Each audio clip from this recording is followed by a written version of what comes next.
1140 The Fan. Talkin Money! And we're back to Talkin Money with your host, Jeff Tarbell. That's my name. Off the text line at 441140. We haven't independently verified this, but we're lazy, so we'll just go with it. Charles Ponzi's $20 million in the 20s would be worth $222 million in today's money. That is a slacker, if you ask me. Right there, that is a slacker. We're getting in the billions now, Mr. Ponzi. So that shows you how.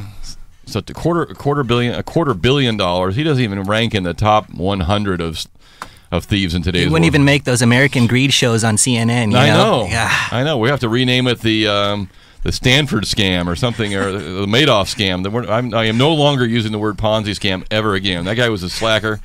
Even then, he was a slacker. Just because you're the first in line doesn't make you the best. That's what I say. If you're gonna license a name, you better have done something well. You know? All my Ponzi gear. I'm getting rid of all that stuff now. Forget him. So we did get a couple winners to our quiz question.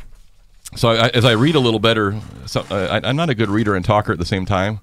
I can't. Can you do that? Can you actually read it? I'm good at one thing, if that, at one time. It'll be. Yeah. I'll never be president because I can't read off the. Little board there and say it's just gonna come off the top of my head. Yeah. Which way I'd be fired like immediately. Like, dude, we weren't gonna talk about that this week. You're out. I'm the president. You're out anyway. Shut up. Saturday Night Live first came on the air in 1975. The Blues Brothers Band with John Belushi and Dan Aykroyd made their first appearance in 78. And Saturday Night Live has spun off many, many skits into feature movies. I mentioned two of them. So the Blues Brothers, which was our quiz question, is $115 million in revenue worldwide. So we do have two winners. We'll send them to the Hellwig Winery Briefcase Full of Blues, June 23rd.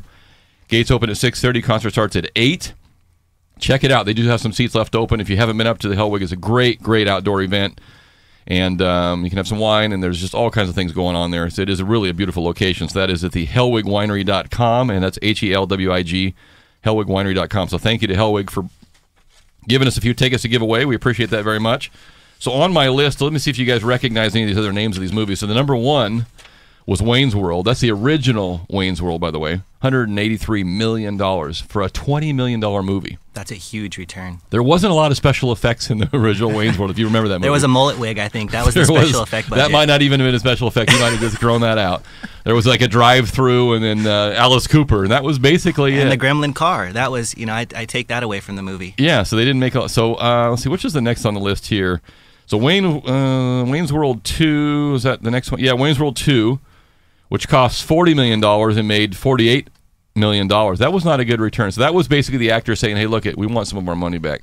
Oh yeah. Yeah. So that was the bonus, huh? So why did it cost? Yeah, that must have been the bonus. They didn't make any money on Wayne's World 2. I don't remember what that was even about. I guess did that's they make why. a 3? They make a concert. At the concert? Yeah. I don't know if there was a Wayne World 3. So here's Wayne the other stock. Wayne stock. Then we got the Coneheads, made about $21 million. It's Pat. Pat. How much money did It's Pat make? Anybody want to take a guess? $7 million. No, not even $7 million.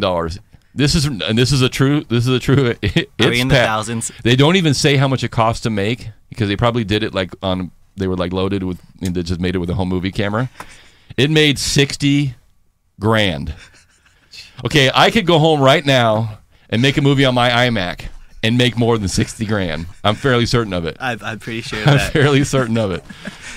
Stewart Saves His Family. I have no idea what that is. That's $900,000. Blues Brothers 2000 made $14 million. A Night at the Roxbury. I don't know if I saw that. See that one? Yeah. Of course. What do you mean? Of course. Who hasn't seen that movie? Great movie. I don't remember. I don't know if I remember that movie. Made $30 million. Superstar. I don't know if that one is. Made $30 million. I remember that one. Ladies Man and MacGruber. That I was gonna ask about that one. MacGruber. That still has to breathe a little bit. That has some time to go. It's growing legs. MacGruber has only made $9 million, but that is a cult classic. Is it? Yes. Okay. Unfortunately, I was the only one in the movie theaters who saw it. You were the only one in the cult? Yeah, you're going to have to get more Kool-Aid drinkers in your cult there because they only got $9 million. So. My dad went to go see that thinking it was actually a MacGyver movie. He was sadly mistaken about 10 minutes in when he was blowing up like every scene, It just, So sorry, Dad. It wasn't MacGyver. That made me laugh out loud.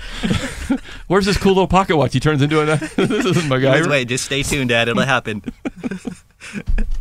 Hey, don't do that to me again. I'll be able to finish the show. Not the real MacGyver. Okay. Anywho, that's right. Only $250 million. I did a few more economics because the second hour, I promise I'll do all real estate stuff. We've got Jeff is here. Jeff is our new home builder. We're going to talk to a little bit about the depths from where the new home builders came from, which was not a pretty picture the last few years, and getting better, I think. I hope. Knock on wood.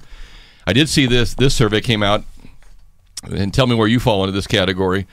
The Fed survey of consumer finances between 2007 and 2010, which was not a pretty picture, adjusted for inflation, showed median income. So the average income fell for individuals 7.7%, okay, for that 3-year window. But the median net worth, so your income went down 7%, but how much did the median net worth go down? Anybody want to take a guess, Ryan? 11%. 39%, actually 38.8. So your income went down 7%, your median net worth went down 39%. And why is that? Anybody? MacGruber? Dad? Because your house value went to zero, pretty much. And when you're looking at median net worths and incomes, you're looking at the middle, so you're not looking at the poorest, you're not looking at the richest.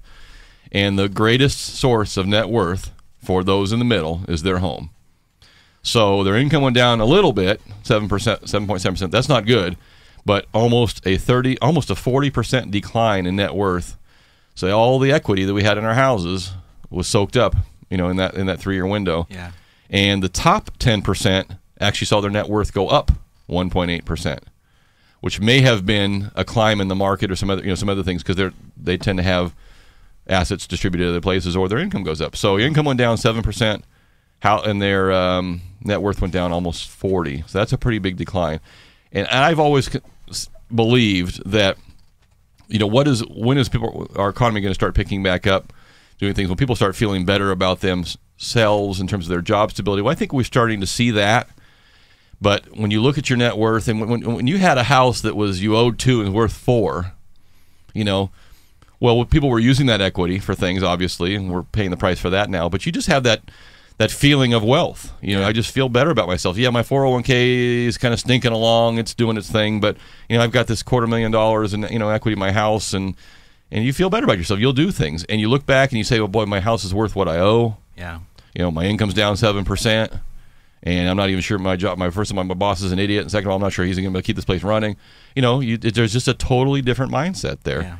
Probably the good news that came out of that, if you want to find any good news, is the proportion of families carrying credit card balances fell about 7 points, and those with a balance on their credit cards fell 16%. So we started shedding debt, and you can't simultaneously generally shed debt and buy stuff. Right. So you're either taking you're dealing with 93% of your income in this window of time, right? We had a 7% decline. Mm-hmm.